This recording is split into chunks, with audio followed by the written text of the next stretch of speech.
Let's welcome to the show former WWE Tag Team Champion, former member of Right to Censor, Buchanan. Bull, how are you, sir? I'm great, man. How are you? I'm doing good. I thank you so much for taking time to do this.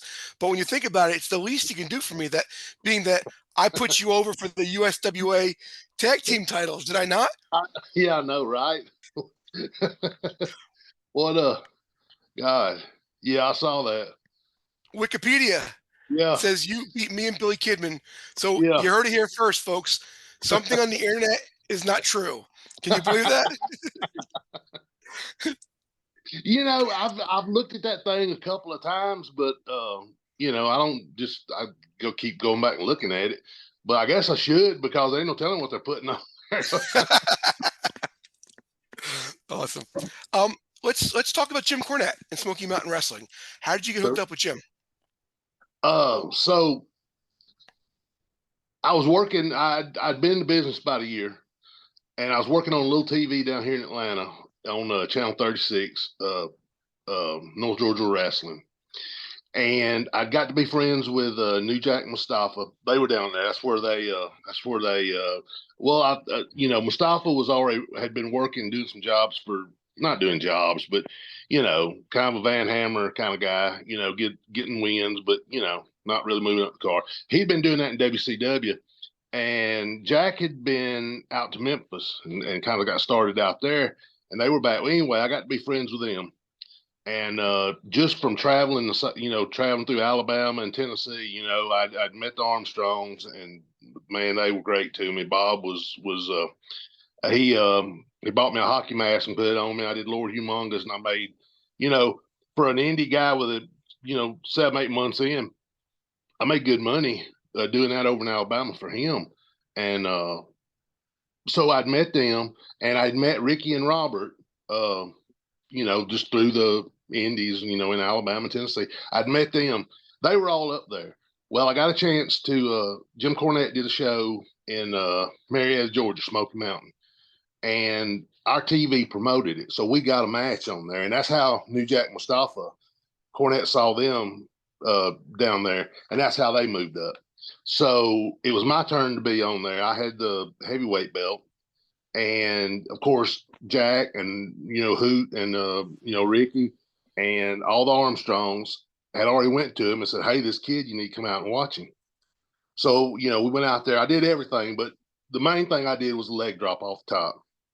And, for better or for worse, that's one thing I had going for me. And Cornette loved it because, Bobby did it.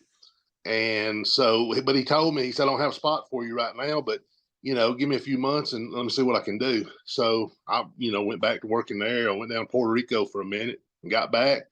And he called me and he said, he laid it out for me, the Punisher, and, I was going to be his bodyguard, and he was doing the militia. So I think, a few weeks later, I went to Knoxville and taped a bunch of vignettes with him and Buddy Landell. And then the next, I think I debuted at their Knoxville show, I think, jumped the railing and come in and saved him from the Armstrongs. So, that's how I met him. And then after that, man, I just, I tried to listen to as much as I could. I tried to stay around him as much as I could. And he really took care of me.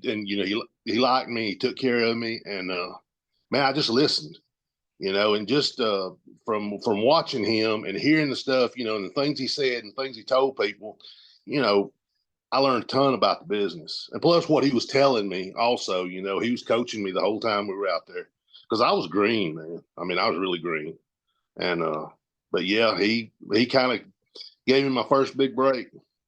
It's kind of ironic that you went on to team with Ray, because Jim saw you and probably thought, "Here's my next Big Bubba."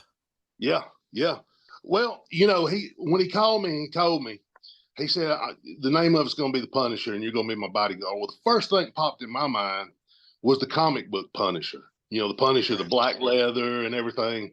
So that's kind of what I showed up with. I think Jimmy saw it more as like the classic bodyguard, suit and everything. But he let me, kind of do it my own way.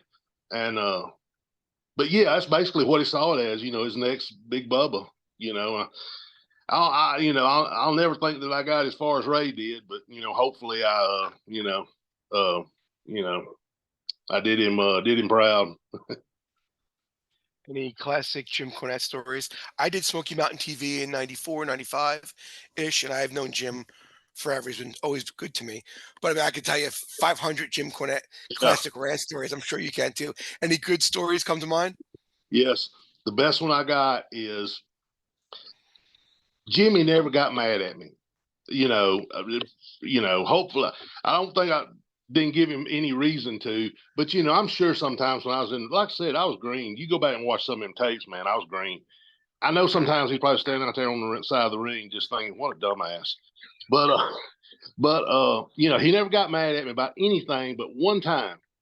And we were in Pikeville, I think it was Pikeville, Kentucky. Uh, Anybody that watches those Smoky Mountain stuff, it was during the time that Buddy Landell turned babyface. When he worked Shawn Michaels, I think it was Night of Champions, Undertaker come down and work Kane. It was that night Buddy worked Shawn Michaels, and he was still with us, but it turned him babyface, and we began to build. And I think the blow off was there in Pikeville, Kentucky. And we laid Buddy out, and it was a good house, and we laid him out, and he was pouring blood, and Tommy was biting his head and had blood all over. It was me, Tommy, and Terry Gordy. That was a Cornette's army, and we were all putting the boots to it, and people were ready to come out of the stands, and coming out of the stands. Well, Cornette called us off, told us to okay, let's go. Well, when we started going out, we started going down one aisleway, but I knew it wasn't the one we came in on.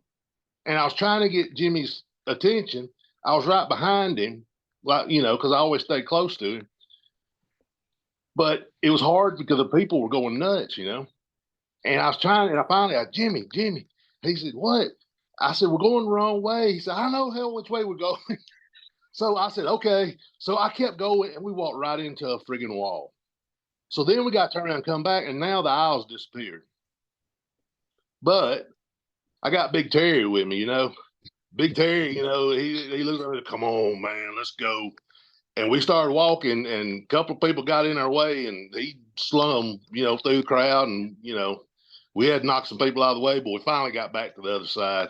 But yeah, I think it's the only time he ever got pissed at me. But I was right. We walked right into a wall, and it was like, oh God, now we got to fight our way out. But yeah, that's one of many. It was just Smoky Mountain Wrestling, and this was all Cornette's doing because that, he built that the way he wanted it built. And that's exactly the way that I envisioned wrestling before I got into it. And once I got into it, that's what I thought wrestling should be. That was, I guess that's why I've always managed to stay pretty humble, not get too full of myself, is because I remember thinking, if I could just do this and not have to work a regular job, if I could make $500 a week and do this and not have to have do this for a living, that's all I would ever want. And, we did a lot more than that, and I'm thankful for it. But yeah, Smoky Mountain was exactly what I thought wrestling was be. And, be honest with you, if I could have stayed there and made a living forever, hell, I probably never left. But unfortunately, it just Jimmy. I think he was trying to get into the Tri-City area. I think it was Charlotte, Spartanburg, that Tri-City area down there on the TV, so he could expand down there. And I don't think he ever could.